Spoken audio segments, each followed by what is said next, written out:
할렐루야. 주의 이름을 찬양합니다. 선포된 말씀이 여러분 각 사람에게 꼭 필요한 은혜가 될 줄로 믿습니다. 오늘 말씀의 제목은 충성됨이 빚어낸 운명입니다. 첫 번째 시간입니다. 초나라에 장왕이 있었습니다. 신하의 도움으로 왕에 오르게 되는데, 웬걸요, 왕이 되자마자 만약에 내가 하는 말이나 행동에 토를 다는 사람이 있으면 그 자리에서 죽이겠다. 3년 동안 아무도 왕이 하는 행동에 대해서, 결정에 대해서 말을 못했습니다. 나라는 쇠약해지고 점점 국가의 위기가 다가옵니다. 그때 소공이라는 신하가 왕에게 직언하기로 결심을 합니다. 그리고 부모님에게, 그리고 가족에게 하직을 구하고 이제 목숨을 걸고 왕에게 나아가서 직언을 했습니다. 그때 왕이 손을 내밀고 소공의 손을 잡으면서 이런 말을 했습니다. 왜 이제야 나타났어? 내가 그대와 같은 사람을 3년 동안이나 기다렸어. 여러분, 목숨을 건 충성, 진실된 헌신, 어쩌면 하나님께서 이 시대에 기다리고 있을지 모르겠습니다. 왜 이제야 나타나니? 너의 믿음, 너의 충성, 그것을 내가 얼마나 이 시대에 기다렸는지 아느냐? 오늘 본문에 다윗은 압살롬에게 쫓겨서 비참하게 광야를 지나고 요단강을 건너서 길르앗 땅으로 피난을 갑니다. 그리고 거기에 마하나임이라는 곳에 이제 머물러 있습니다. 마하나임은 사울의 아들 이스보셋이 잠깐 왕으로 있었던 곳입니다. 그리고 압살롬은 이스라엘의 수많은 군사들을 이끌고 요단을 건너서 길르앗에 머무르면서 이제 다윗을 포위하고 있습니다. 지금 쫓겨간 초라한 왕, 이제 완전히 몰락해가는 그런 다윗의 일행이 있고, 거대한 무리로 대세를 이룬 압살롬의 반란군이 있습니다. 그 두 사이에는 누구를 따를 것인가 고민하는 수많은 사람들이 있습니다. 위기가 닥치면 사람들은 선택의 기로에 놓이게 됩니다. 평상시에는 다윗 왕이 다스리는 태평성대에는 선택의 이유가 없습니다. 다 그냥 같은 이스라엘 백성입니다. 그러나 왕에게 위기가 닥치니까 압살롬을 따를지 다윗을 따를지 결정해야 하고, 그 결정은 그들의 영원한 미래를 이제 정하게 되는 아주 중요한 일입니다. 여러분, 우리 인생의 어느 순간인가 정말 내가 누구 편이었는가, 나는 무엇을 추구하고 사는가를 결단해야 할 때가 있습니다. 여러분, 지금 이 민족에게 하나님이 주신 국가적인 위기와 국제적인 위기들, 경제적인 어려움들, 여러 가지 난제들 앞에서 교회의 타락과 교회가 수모를 당하고 쫓겨난 다윗 왕처럼 지배력을 잃어버리고 영향력을 잃어버린 이때에는 정말 중요한 신앙의 결단의 기회가 됩니다. 정말 내가 누구를 섬길 것인가? 누구를 따르고 있는가? 내 신앙은 본질적으로 무엇을 추구하고 있는가를 결정하게 하는 아주 중요한 기로에 서 있습니다. 여러분, 오늘 본문을 잘 보면 압살롬을 따르는 사람 중에 아마사라는 총사령관이 임명이 됩니다. 그리고 다윗을 끝까지 도와주는 사람 중에 이제 요압 장군이 있습니다. 근데 이 두 사람의 관계가 아주 독특합니다. 어떤 사이죠? 오늘 본문을 읽어보니까 어떤 사이였어요? 사촌지간입니다. 이모지간에 각각 태어난 아들들이 있죠. 자, 한번 25절을 보십시오. 17장 25절에 그들의 관계가 묘사되어 있습니다. 같이 있습니다. 압살롬이 아마사로 요압을 대신하여 근주의관으로 삼으니라. 아마사는 이스라엘 사람 이드라라 하는 자의 아들이라. 이드라가 나하스의 딸 아비갈과 동침하여 그를 낳았으며, 아비갈은 요압의 어머니 수리아의 동생이더라. 자, 여기 요압이 나오죠. 요압의 어머니 수리아의 동생이다. 수리아와 아비갈은 자매지간이죠. 그리고 아비가일이라고 하는데 아비갈의 아들은 아마사하고 압살롬 편에 서 있고 반란군에 서 있고 요압의 어머니는 수리아죠. 여기는 이제 요압은 다윗 편에 서 있습니다. 여러분 이것이 얼마나 놀라운 이야기인가 한번 생각해 보십시오. 역대상 2장 13절부터서 17절에 보면 이세 다윗의 아버지의 자녀들 이름이 나오는데 거기 보면 놀랍게도 이 아비가일과 수리아가 나옵니다. 그 다윗의 누이들이에요. 누이들.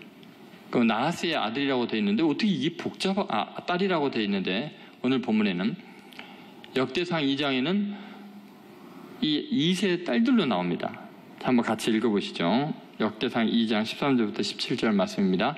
이세는 맏아들 엘리압과 둘째로 아비나답과 셋째로 시므이와 넷째로 느다넬과 다섯째로 랍대와 여섯째로 오셈과 일곱째로 다윗을 낳았으며 그들의 자매는 수리아와 아비가일이라. 수리아의 아들은 아비스와 요압과 아사헬 삼형제요 아비가일은 아마사를 낳았으니 아마사의 아버지는 이스라엘 사람 예델이었더라. 도대체 이 아마사의 아버지가 또 바뀌어 있죠. 나하스인지 이스마엘 사람 예델인지.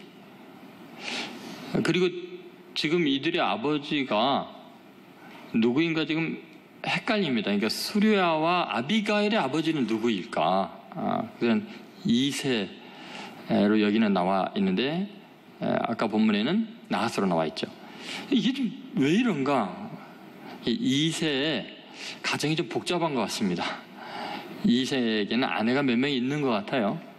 그래서 다윗의 이복 누이들일 가능성이 많고요. 아니면 전쟁이나 여러 가지 전란이 워낙 많은 시대였기 때문에 이게 양녀로 삼은 건지. 어쨌든 분명한 것은 이거죠. 양쪽 기록에 동시에 나타나는 상황은 뭐냐면 다윗 왕의 누이들이고 그리고 지금 아마사나 요압은 다윗의 조카들이라는 겁니다. 나이 차이가 별로 안 날 수도 있습니다. 여러분 지금 이런 상황에서 지금 그들은 서로 적이 돼서 서로를 죽여야 되는 입장에 놓입니다. 다시 말해서 아들 압살롬이 아버지 다윗을 반란을 일으키는 부자 간의 갈등이 결국은 그 친족 전체를 갈갈이 찢어 놓습니다. 그뿐만 아니라 이스라엘 전체가 지금 다윗 편과 압살롬 편을 나누어서 서로를 죽이는 참혹한 일이 일어나고요. 나중에 이제 우리가 앞으로 보겠습니다만 정말 끔찍한 젊은이들을 서로 죽이는 그런 일들이 진행이 됩니다. 여러분 우리 시대에 이런 비극이 일어나지 않기를 우리가 간절히 기도해야 됩니다. 한 가족, 한 형제들이, 한 민족이 서로를 죽이는 전쟁의 참화가 일어나지 않도록 정말 우리가 기도하지 않으면 안 됩니다. 여러분 이러한 비극이 일어날 때 우리는 굉장히 중요한 하나님을 향한 진짜 믿음, 충성심을 보일 수 있는 기회를 얻을 수 있습니다. 첫 번째 우리가 생각할 것은 이런 것입니다. 바꿀 수 없는 것과 바꿀 수 있는 것에 대한 생각입니다. 한번 따라해보세요. 바꿀 수 없는 것과 바꿀 수 있는 것. 여러분 지금 다윗의 시대에 참 현실적으로 어떻게 이런 상황이 벌어질 수 있는가? 같은 친족들이요, 사촌지간인데 서로를 죽여야 되는 그런 상황. 그것은 바꿀 수 없어요, 그죠? 다윗의 조카로 태어난 거, 또는 아마사와 요압이 서로 사촌 형제로 태어난 거, 이거는 뭐 바꿀 수 있는 게 아닙니다. 그 상황 자체는. 그런데 여러분, 이들의 운명을 완전히 다르게 하는 것은 이들이 태어난 출신 성분이 아니고 그들이 선택한 것에 의해서 달라집니다. 그게 뭐냐면 바꿀 수 있는 것은 뭐냐면 내가 누구를 섬길 것인가, 누구를 선택하는가는 얼마든지 가능합니다. 다윗을 선택할 수도 있고 반란군인 압살롬을 선택할 수도 있습니다. 그런데 그것을 선택할 때는 완전히 모든 인생의 미래가 바꿔지는 거죠. 그러니까 여러분 우리 인생에서 바꿀 수 없는 것들 때문에 원망하고 불평하고 그것 때문에 시간을 낭비하고 그것 때문에 괴로워하고 그것 때문에 기도하는 사람들 참 많은데 어리석습니다. 한번 생각해 보세요. 내가 왜 이런 부모님을 만나야 됐습니까? 내 인생이 이렇게 가난하고 고달파야 됩니까? 내가 부모님 때문에 못 삽니다. 내게 해준 것이 무엇이 있습니까? 아무리 이야기해도 그렇게 이야기하면 옆집 아저씨가 우리 아버지가 됩니까? 그럼 바꿀 수 없어요. 여러분, 자식 생각하면 기가 막히죠. 어느 권사님의 아들은 그렇게 훌륭하고 누구의 아들은 그렇게 좋은데 내 아들은 왜 이렇게 내 속을 다 태울까? 아무리 이야기를 해도요, 갑자기 호적이 바뀌는 일이 없습니다. 바꿀 수 없는 거예요. 근데 그걸 놓고 기도하고 그걸 놓고 힘들어하면 안 돼요. 그럼 바꿀 수 있는 건 뭐냐? 내 남편을, 내 자식을 못 바꿀 거지만 뭐는 바꿀 수 있어요. 내가 내 주님을 선택하겠다는 거예요. 내 주님을 믿겠다는 거예요. 내가 주님을 위해서 살겠다는 거예요. 세상 사람들은 세상의 욕심을 위해서 살고 물질의 욕망을 위해서 살고 쾌락을 위해서 살고 죄악을 위해서 살지만 나는 내 출신 성분이 어떻고 내 가정이 어떻든 나는 내 주님을 위해서 살겠습니다. 내 섬길 자를 선택하는 것은 얼마든지 바꿀 수 있는 겁니다. 여러분 믿습니까? 그러니까 지금 우리가 추구해야 될 거는요, 내 상황을 바꾸는 게 아니라 내가 누구를 위해서 살고 무엇을 위해서 살 것인가에 고민을 하고 그거에 대해서 결단을 하고 그걸 중요시 여겨야 한다는 겁니다. 여러분, 인류학자들이 인류를 구분하는 두 가지 아주 중요한 방법이 있다고 합니다. 그것은 원을 하나 그려놓고 원 안에 있는 점과 원 안에 있는 밖에 있는 점을 찍는 겁니다. 다시 말해서 이 서클 하나 그려놓으면은 이 안에 있는 그룹과 이 밖에 있는 그룹으로 인류가 나눠지는 거예요. 예를 들어서 신천교회라는 테두리 하나 딱 그으면요, 신천교회인과 신천교회 아닌 세상 사람들로 딱 나눌 수 있잖아요. 뭐 가까운데 연세대학교가 있습니다. 연세대학교라는 선을 하나 그어놓으면, 동그라미 그어놓으면은 연세대 학생과 나머지 인류는 연세대학교 학생이 아닌 거예요. 그럴 때, 그렇게 구분할 때 사람들의 관심은 뭐냐면 이 안에 들어가려고, 예를 들어 서클 안에 들어가는 것이 성공이라고 생각하고 그것이 인생의 목적이라고 생각하는 거죠. 내가 어느 지역 출신이냐, 내가 어느 학교 출신이냐, 내가 어느 가문 출신이냐, 이거에 성패가 걸렸다고 생각합니다. 그런데 또 다른 인류학자들의 구분이 있는데 그것은 원을 그려놓고 그 안에 작은 원들을 많이 그리는 거예요. 그러면 원 안에 있느냐 원 밖에 있느냐보다 더 중요한 게 그 안에 있는 사람이건 밖에 있는 사람이건 그것이 추구하는 바가 무엇이냐에 따라서 달라진다는 거예요. 예를 들어서 신천교회 교인이지만 예수 그리스도를 추구하는 사람, 자기 인생의 내면 중심에 예수님을 모시는 사람이 있을 수 있고 자기 중심에 자기 자아와 세상의 욕심을 가득 담는 사람이 있을 수 있습니다. 그러면 예를 들어서 우리 교회 밖에 있는 사람도 자기 내면에는 예수님을 중심으로 모시고 주인으로 모시고 그분을 위해서 하는 사람과, 아니면 자기 내면에 자기 자신의 욕망으로 자기 자신의 자아를 충족시키기 위해서 사는 사람들이 있을 수 있다는 거예요. 그러면 그때 중요한 건 뭐냐면 내가 무엇을 추구하고 내가 누구를 주인으로 삼고 있느냐의 문제이지 원 안에 있느냐 원 밖에 있느냐가 중요한 게 아니라, 내가 부자의 서클 속에 들어있느냐 가난한 자로 밖에 소외되어 있느냐가 중요한 게 아니라, 가난하면 가난한 대로 내가 주님을 위해서 살고 부자면 부자한 대로 주님을 위해서 살면 되는 거예요.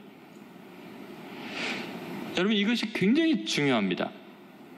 바꿀 수 없는 것, 바꾸기 어려운 것이 아니라 정말 중요한 것은 내가 바꿀 수 있는, 내가 정말 주님을 위해서 살고 있는가, 그것이 중요하죠. 여러분, 지금 압살롬을 따르는 사람들이나 다윗을 따르는 사람들은 전부 다 이스라엘 백성들입니다. 더구나 아마사와 요압은 다윗의 친족입니다. 왕족 사람들입니다. 그런데 그들은 추구하는 대상이 달랐습니다. 다윗은 궁극적으로 하나님께 순종하는 사람이요, 하나님의 뜻을 따르는 사람이요. 압살롬은 자신의 욕망과 자신의 성공과 자기의 명예를 위해서, 권력을 위해서 아버지까지 제거하려고 할 정도로 탐욕스러운 사탄의 하수인입니다. 우리 인생에서 중요한 것은 그 두 진영 중에서, 두 주인 중에서 누구를 추구하느냐의 문제입니다. 여러분이 이 세상에서 지금 여러분이 기독교인으로서, 신천교 교인으로서 등록이 되어 있는 게 중요한 게 아니고, 정말 여러분 내면에서 예수 그리스도를 위해서 살고 있는지, 아니면 세상의 욕망과 자기의 성공을 위해서 살고 있는지를 점검해 봐야 합니다. 그리고 만약에 내가 예수님을 따르지 않고 하나님의 뜻을 따르는 것이 아니라 내 자신의 성공과 욕망을 추구하고 있다면 그것을 바꿔야 합니다. 그것을 다시 한번 예수 그리스도로 삼아야 합니다. 주인을 바꿔야 되죠. 세상 등지고 십자가를 바라볼 수 있는 용기가 있어야 됩니다. 그래서 여러분의 주군이 누구인가 한번 생각해 보세요. 주인, 여러분 안에 여러분이 계속 추구하는 그 대상이 다윗, 그 하나님의 뜻에 온전하게 순종하는 사람인가, 아니면 압살롬처럼 자기의 욕망을 추구하는 그 세속적인 그런 가치를 추구하고 있는가.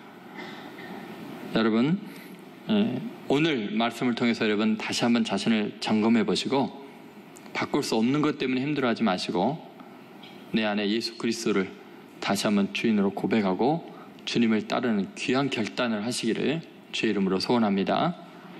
두 번째, 그것이 무엇을 기준으로 결정이 되는가를 생각해 봐야 됩니다. 그것은 현실의 상황이냐 진리냐의 굉장히 중요한 선택의 기로를 보여주고 있습니다. 여러분, 누구를 선택하느냐의 중요한 기준이 있습니다. 지금 압살롬을 선택하느냐 다윗을 선택하느냐, 굉장한 고민거리가 예루살렘 주민들에게는 있었겠죠. 예루살렘에 가는데 이제 압살롬이 승리를 해서 쳐들어오고 있고 다윗은 도망가고 있습니다. 그때 다윗을 따를까, 아니면 이제 대세가 된 압살롬을 따를까의 중요한 기준은 명백합니다. 현실을 중요시 여기고 현실의 부귀 영화를 추구하는 사람은 예루살렘에 남아있을 거예요. 그리고 압살롬을 따르게 돼 있습니다. 그러나 세상의 부귀 영화가 아니라 하나님의 뜻이 중요하고 진리가 중요하고 인간다운 삶, 바름, 의리가 중요하고 진리가 중요한 사람은요,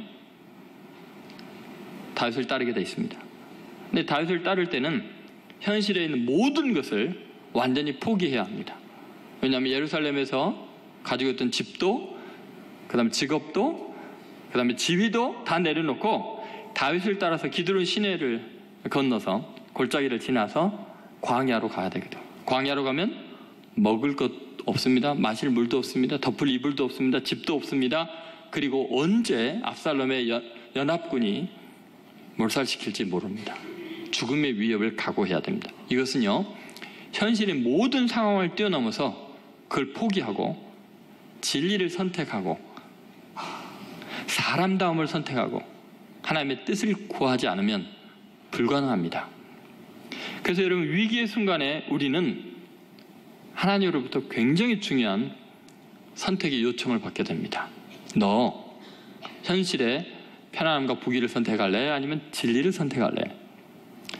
여러분, 전쟁의 소문이 나고 막 이러니까 여러분 마음속에는, 물론 우리는 이제 이미 둔할 대로 둔하고 굳어질 대로 굳어져갖고 안보의식도 없고 전쟁이 나는 게 어떤 상황인지도 모를 정도로 둔감해져 있습니다만, 만약에 전쟁이 일어난다는 이런 소문 앞에서 여러분 뭐를 준비하십니까? 생수 사다 놓고 컵라면 막 사다 놓고 그걸 준비하시겠습니까? 아니면 이때야말로 회개를 하는, 하나님 앞에 바르게 살고 내가 다시 신앙을 점검하면서 하나님의 무서운 심판 앞에서 내가 하나님 만날 준비를 하고 하나님의 심판 앞에서 내가 지금 죽던 살던 정말 진리를 선택한, 세상의 부귀 영화 이런 거 다 필요 없습니다. 나는 진리를 선택하기를 원합니다. 내가 진실해지기를 원합니다.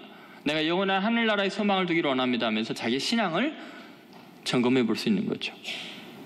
위기의 상황은 반드시 우리에게 선택을 하게 합니다. 현실 중심적인 그런 선택이냐 아니면 진리 중심이냐? 아마 예루살렘 사람들은 이 쫓겨난 다윗을 선택할 것인가, 압살롬과 함께 부귀영화를 선택할 것인가 굉장히 고민이 많았을 것입니다. 여러분, 우리 인생에서 예수 그리스도를 구주로 이 시대에 믿는 것, 이런 위기 시대에 믿는 것은 마치 지금 쫓겨난 다윗을 여전히 나의 왕이라고 믿는 거나 마찬가지일 정도로 많은 세상적인 것을 내려놔야 합니다. 명예도 내려놔야 돼요. 어쩌면 불의한 세상에서, 죄악이 가득한 세상에서 타협하지 않기 위해서 손해보고 모든 걸 잃어버릴 수도 있습니다. 대학생이라면 대학교 강좌를 들으면서 너무나 많은 기독교에 대한 비난의 소리를 들을 수도 있겠죠. 어쩌면 일반인들의 담화 속에서 고개를 들지 못할 정도로 교회에 대해서, 그리고 예수 그리스도 이름이 땅에 떨어지는 것을 경험할 수도 있습니다. 영화나 심지어 드라마 속에서도, 영화 속에서 교회가 얼마나 조롱을 받고 있는지 우리는 몇십 년 전부터 계속해서 경험을 해오고 있습니다. 그런 상황 속에서도 그렇게 쫓겨난 것 같이 초라한 다윗 왕처럼 예수님의 이름이 멸시를 받아도 나는 그 주님을 따르겠습니다. 내가 예수 믿는 사람입니다. 나는 크리스찬입니다. 그분이 나를 구원하셨습니다. 여러분, 그렇게 고백할 수 있겠습니까? 여러분, 이 시대가 정말 우리로 하여금 진리의 사람인지 탐욕에 가득한 세속적인 사람인지를 구별하게 해줍니다. 교인이라는 타이틀이 중요한 게 아니에요. 교회 직분이 아니죠. 목사도 장로도 권사도 무수하게 많은 세상의 쾌락의 노예가 되어 있고, 부귀영화 탐심의 노예가 되어 있고, 명예의 목을 메고 있으면서 얼마나 더럽고 추해져 있는지 모릅니다. 끊임없이 매일매일 이것과의 지루한 싸움을 해야 합니다. 누구도 예외함이 없습니다. 매 순간 결단해야 합니다. 나는 진리를 위해서 이 쾌락을 포기하겠습니다. 이 부귀영화 다 내려놓겠습니다. 그리고 예수 그리스도, 쫓겨난 것 같은 초라한 그 왕에게 입을 맞추며 사랑을 고백할 수 있어야 합니다. 시편 2편 12절에 보면 왕을 하나님의 아들로, 신의 아들로 하면서 이렇게 이야기를 합니다. 같이 읽겠습니다. 그의 아들에게 입맞추라. 그렇지 아니하면 진노하심으로 너희가 길에서 망하리니 그의 진노가 급하심이라. 여호와께 피하는 모든 사람은 다 복이 있도다. 여러분, 진리를 선택하는 것은 하나님께 피하는 겁니다. 그의 아들에게 입맞추라고 합니다. 사람들이 멸시하고 반역하는 그 자리에서 나는 여전히 나의 왕으로 예수님을 인정합니다. 그렇지 않으면 하나님의 진노로 길에서 망한다고 했습니다. 세상을 추구하고 그렇게 잘못된 것, 우상 숭배하고 세상의 부귀영화를 따르는 그 길에서 반드시 하나님의 진노를 경험하게 됩니다. 예수님도 분명히 우리에게 선택할 것을 이야기하십니다. 누가복음 12장 8절 9절 말씀입니다. 같이 읽어보겠습니다. 내가 또한 너희에게 말하노니 누구든지 사람 앞에서 나를 시인하면 인자도 하나님의 사자들 앞에서 그를 시인할 것이요 사람 앞에서 나를 부인하는 자는 하나님의 사자들 앞에서 부인을 당하리라. 예수님께서 이 말씀을 하실 때 예수님의 상황, 초대교회 상황은 사람 앞에서 예수님 시인하면 그날로 출교당하고 그 사회에서 완전히 추방당하고 경제활동, 또 사회활동, 인간관계 다 끊어지는 모든 것을 잃어버리는 상황입니다. 마치 압살롬 앞에서 쫓겨간 다윗 편이라고 말하는 거랑 마찬가지입니다. 그런데 예수님은 분명히 이 시대의 향락과 쾌락이 또 물리적인 힘과 금권이 모든 것을 결정하는 시대에도 여전히 나는 그것을 추구하지 않고 진리를 선택하겠노라고, 나는 예수를 믿겠노라고 사람 앞에서 시인하는 그런 사람들을 기다리고 계십니다. 그리고 그런 사람들을 마지막 하나님 앞에서, 최후의 심판 앞에서 예수님이 보증해 주겠다고, 내가 그 사람을 시인하겠다고 말씀하십니다. 여러분, 예수님 당시에 로마 제국의 화려함을 생각해 보십시오. 그 어마어마한 군사력과 물리적인 힘, 어마어마한 그 경제력, 그 앞에 십자가에 벌거벗겨진 채 매달린 목수의 아들 나사렛 예수는 너무나 초라하기 그지없었습니다. 그러나 여러분, 초대교회 교인들은 그 예수님을 나의 주라고 고백을 했습니다. 세상의 천하만국과 그 영광을 다 내려놓고 십자가를 선택하신 그 주님의 뒤를 따랐습니다. 여러분, 우리는 세상의 빛과 소금이 되어야 되는데 우리는 세상의 향락에 취해서 세상과 함께 썩어가고 있습니다. 세상의 부귀영화를 위해서 진리를 포기하고 있습니다. 사명을 위해서 사는 게 아니라 사욕을 위해서 우리는 온통 시간과 인생을 다 낭비하고 있습니다. 우리가 바라보는 예수님은 어떤 모습일까요? 초대교회도 그랬고 원래 예수님은 세상에 늘 초라한 분이셨습니다. 이사야서 53장 2절에 보면 그 예수님에 대한 예언이 예수님 탄생 730년 전에 이렇게 나와 있습니다. 같이 읽겠습니다. 그는 주 앞에서 자라나기를 연한 순 같고 마른 땅에서 나온 뿌리 같아서 고운 모양도 없고 풍채도 없음즉 우리가 보기에 흠모할 만한 아름다운 것이 없도다. 자, 누가 보기에? 우리가 보기에. 왜요? 우리가 바라보는 기준은 진리가 아니거든요. 세상이 풍요로움이고 권력이고 물질이기 때문에, 쾌락이기 때문에 그런 우리의 시각에, 그것을 추구하는 우리들의 시각이 보면은 별 볼 일 없는 게 예수님의 모습이라는 거예요. 아무 흠모할 만한, 사랑할 만한 매력적인 요소가 없다는 거죠. 그러나 진리를 추구하는 사람은 그 예수님과 비교할 수 있는 것이 세상에 아무것도 없는 줄로 믿습니다. 예수님 당시에 사람들은 예수님을 그렇게 취급했습니다. 지금도 그렇겠죠. 예를 들어서 빌립이 나다나엘에게 가서 예수님을 만났다고 예수님을 소개했더니 나다나엘 하는 말이 요한복음 1장 46절에 이렇게 나와 있습니다. 같이 읽겠습니다. 나다나엘이 이르되 나사렛에서 무슨 선한 것이 날 수 있느냐? 빌립이 이르되 와서 보라 하니라. 여러분 보세요. 나사렛 예수? 거기서 무슨 선한 게 날 수 있느냐? 여러분 교회 가자 한번 해보세요.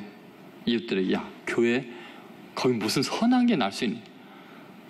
맨날 일어나는 것이 싸움이고 성범죄이고 타락한 목회자와 평신도들과 탐욕스럽고 교만하고 싸움밖에 없는 그곳 아니냐?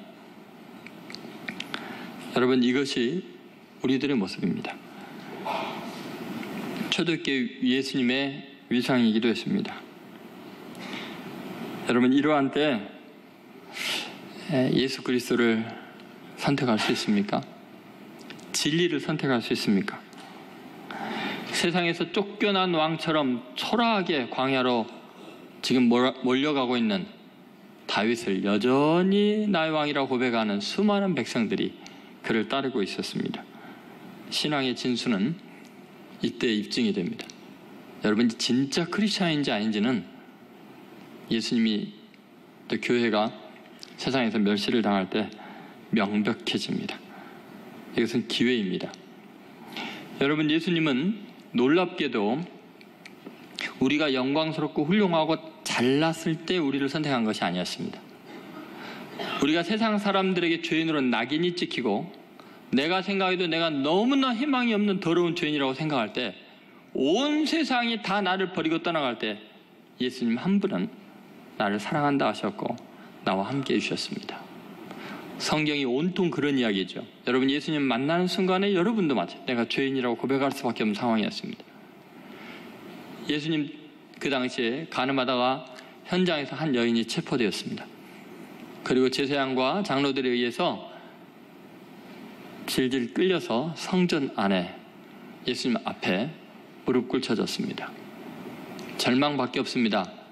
누구 하나 동정하는 사람도 없고 더러운 여자라고 손에 돌을 들고 시퍼렇게 눈에 불을 켜고 쳐 죽이려고 저주만 퍼붓고 있었습니다. 그때 모든 사람이 다 그녀를 버릴 때, 자기 자신도 자기를 용납할 수 없을 만큼 수치스러울 때 예수님은 그녀 곁에 끝까지 남아주셨고 그녀의 편이 되어주셨고 그녀를 깨끗게 하시고 그녀를 의롭다 하시면서 대신 세상 사람들에게 버림을 받고 미움을 받으셨습니다. 나병 환자, 세상에 저주받고 하나님께 저주받았다고 절망해 있을 때, 조금만 거리를 가도 사람들이 돌멩이를 던지고 저리 가자라고 소리 지르고 아무도 자기를 용납하지 않을 때, 가족도 자기를 버리고 떠났을 때 예수님이 다가오셔서 손을 대시면서 끌어안으시면서 내가 원하는 깨끗함을 받으라 하셨습니다. 시각장애인이 길거리에서 동냥하라면서 먹고 사는데 지나가는 사람마다, 예수님의 제자들마저도 이 사람이 장애인으로 태어난 것이 자기 죄입니까? 부모의 죄입니까? 다들 손가락질합니다. 자기가 생각해도 자기가 너무나 죄인이라 할 말이 없습니다. 그런데 예수님은 그 사람 편이 되어 주셨습니다. 이 사람에게서 하나님의 하시는 일을 나타내고자 함이니라.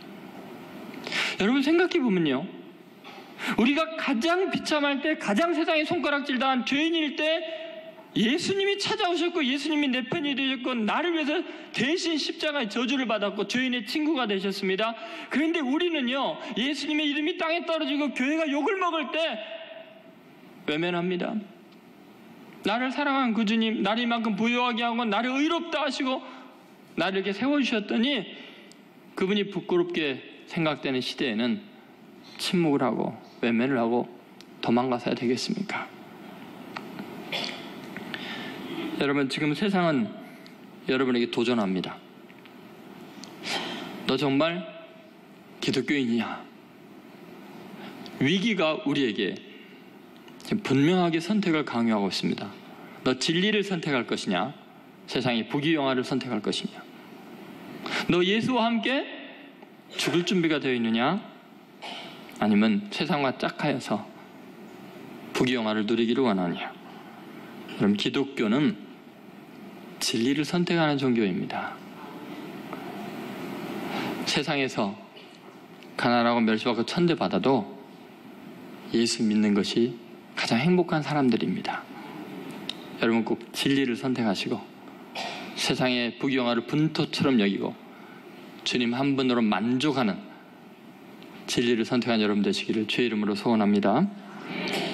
그래서 우리가 결국은 중요한 결단을 해야 됩니다. 그래서 세 번째 생각할 것은 머뭇거림이냐 결단이냐입니다. 한번 따라해보세요. 머뭇거림이냐 결단이냐. 여러분 결국 예루살렘 주민들의 고민은 얼마나 컸겠습니까? 다윗이 피난길을 쭉 가는 동안에 그 다윗의 일행을 만나는 사람들의 고민이 얼마나 컸을까요? 얼마나 머뭇머뭇하고 얼마나 많은 계산을 해야 했을까요? 여러분, 결단하지 않으면 우리는 어느 순간에 반역의 무리에 끼어들 수 있습니다. 이스라엘 백성들이 가나안 땅에 들어간 다음에 어느새 자기들을 노예살에서 구원하고 광야에서 먹여주신 하나님을 잊어버리고 바알과 아세라를 섬겼습니다. 그때 여호수아가 이제 늙어 죽기 전에 단단히 결심을 하고 이스라엘 백성들을 모아놓고 마지막 결단을 촉구합니다. 여호수아 24장 15절 말씀입니다. 같이 읽겠습니다. 만일 여호와를 섬기는 것이 너에게 좋지 않게 보이거든 너희 조상들이 강 저쪽에서 섬기던 신들이든지 또는 너희가 거주하는 땅에 있는 아모리 족속의 신들이든지 너희가 섬길 자를 오늘 택하라. 오직 나와 내 집은 여호와를 섬기겠노라. 너희가 섬길 자를 오늘 택하라. 오직 나와 내 집은 여호와를 섬기겠노라. 이렇게 도전하고 있습니다. 여러분, 오늘 선택하십시오. 더 이상 회색 지대에 머물지 마십시오. 몸은 교회에 와 있는데 인생에 추구하는 것은 물질이고 세상의 쾌락이고 세상이 부귀영화라면 그게 어찌 예수 믿는 사람이겠습니까? 분명히 이스라엘 백성들인데 바알과 아세라를 숭배하고 아모리 신들을 숭배하면서 세상의 우상이 가득한 삶을 살았던 것처럼 우리는 그러면 안 됩니다. 한국 교회가 또 수많은 목회자들과 교회 중직자들이 세상적인 욕망들, 권력욕과 물질적인 욕망과 쾌락의 노예가 되어서 주님의 이름을 부끄럽게 해서야 되겠습니까? 주님이 요구하십니다. 그리고 도전하십니다. 너 분명히 해라. 그렇게 교인이라는 타이틀만 갖고 있지 말고 오늘날 너가 섬길 자가 누구인가를 분명히 해라. 만약에 강저편에 있는 풍요의 신, 쾌락의 신이 좋으면 깨끗하게 그리 가라. 너가 만약에 진리를 원한다면, 영생을 원한다면, 참된 삶을 원한다면, 생명을 원한다면 십자가를 질 각오가 되어 있느냐. 엘리야가 갈멜산에 모든 이스라엘 백성들을 모아놓고 도전합니다. 그 당시는 아합 왕과 이세벨이 지배하는 시대예요. 이스라엘 국가 종교가 바알 종교로 바뀌어버렸습니다. 여호와의 선자들을 보는 쪽쪽 잡아서 몰살시키는 시대였습니다. 그때 엘리야가 그 백성들을 향해서 도전합니다. 열왕기상 18장 21절 말씀입니다. 같이 읽겠습니다. 엘리야가 모든 백성에게 가까이 나아가 이르되 너희가 어느 때까지 둘 사이에서 머뭇머뭇하려느냐. 여호와가 만일 하나님이면 그를 따르고 바알이 만일 하나님이면 그를 따를지니라 하니 백성이 말 한마디도 대답하지 아니하는지라. 백성들이 머뭇거리고 있습니다. 말 한마디도 대답하지 않고 있습니다. 너무나 많은 교인들이 세상과 십자가 사이에서 머뭇거리고 말 한마디 안 하고 있습니다. 분명히 주님은 말씀하십니다. 만일 하나님이 너희들의 유일한 소망이라면 그분을 따르라고. 여러분, 이 시간에 주님께서 여러분에게 도전을 말씀 명백합니다. 더 이상 세상과 짝해 살지 말라고. 진짜 그리스도인으로 살으라고. 세상 사람들과 구별이 안 되는 삶 살지 말라고 하십니다.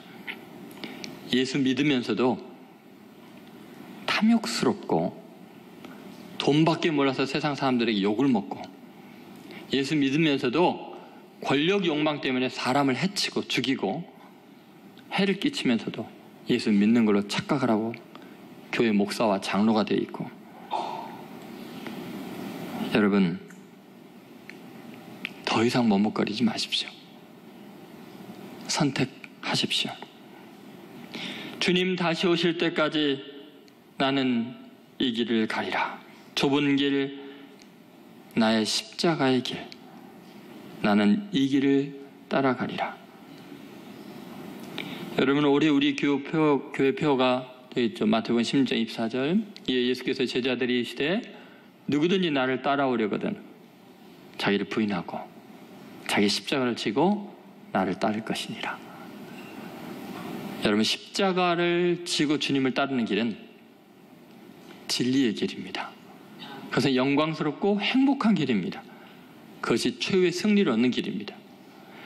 하나님을 따르는 다윗 일행이 지금 망해가는 것 같지만 결국은 다시 다윗이 예루살렘으로 복귀하는 날이 옵니다. 그때는 모든 것이 달라집니다. 페르시아의 황제 코스로스가 죽을지도 모른다는 사람들의 예측을 뒤엎고 중병에서 살아났습니다. 분명히 중병에 걸려서 죽을 줄로 알았는데 새 생명을 얻었습니다. 그래서 이 코스로스 황제는 고관들을 불러놓고 묻습니다. 여러분들이 내게 바라는 것이 무엇인지 말해보시오. 나는 새 생명을 얻었기 때문에 새로운 국가를 이룰 것이요. 여러분은 내가 좋은 황제였다고 생각하시오? 거짓 없이 말하시오. 그러면 그 보답으로 내가 값진 보물을 선물로 주겠어.